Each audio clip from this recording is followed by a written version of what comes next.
મહિલા કોંગ્રેસ પક્ષ દ્વારા મહિલાના જે પ્રશ્નો હતા, જે ગુજરાતની અંદર ડ્રગ્સ દારૂ વેચાણ ચાલી રહ્યું છે, ત્યારે આખા ગુજરાતની અંદર પ્રદેશ પ્રમુખની સૂચના મુજબ દરેક જિલ્લા વાઇઝ તાલુકા વાઇઝ આવેદનપત્ર દેવાનું રાજકોટ શહેરના મહિલા કોંગ્રેસના પ્રમુખ દ્વારા એક આવેદનપત્ર દેવામાં આવ્યું છે। આખા ગુજરાતની અંદર ડ્રગ્સનું એટલું વેચાણ ચાલુ છે, દારૂનું વેચાણ છે, પણ પોલીસ નિર્ભર જે પૈસામાં જ પડી ગયું છે, વહીવટમાં જ પડી ગયું છે। ક્યાંય પણ જગ્યાએ દારૂના રેડ પાડવામાં આવતી નથી।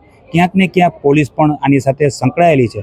એ ઉજાગર કરવા માટે આજે પોલીસ કમિશનરને એક આવેદનપત્ર દેવામાં આવ્યું છે કે આવનારા 10 દિવસની અંદર જો પોલીસ જાગૃત નહીં થાય, પોલીસ દારૂના અડ્ડા કે ડ્રગ્સ બંધ નહીં કરાવે, તો રાજકોટના શહેર કોંગ્રેસ પક્ષ દ્વારા એક પોલીસ કમિશનરને એક લિસ્ટ દેવામાં આવે છે। આ જગ્યાએ દારૂનું વેચાણ અને ડ્રગ્સનું વેચાણ પણ ચાલુ છે। આ પણ રાજકોટની દુકાનો, પાનની જે દુકાનો છે, ત્યાં પણ ડ્રગ્સનું વેચાણ ચાલુ છે।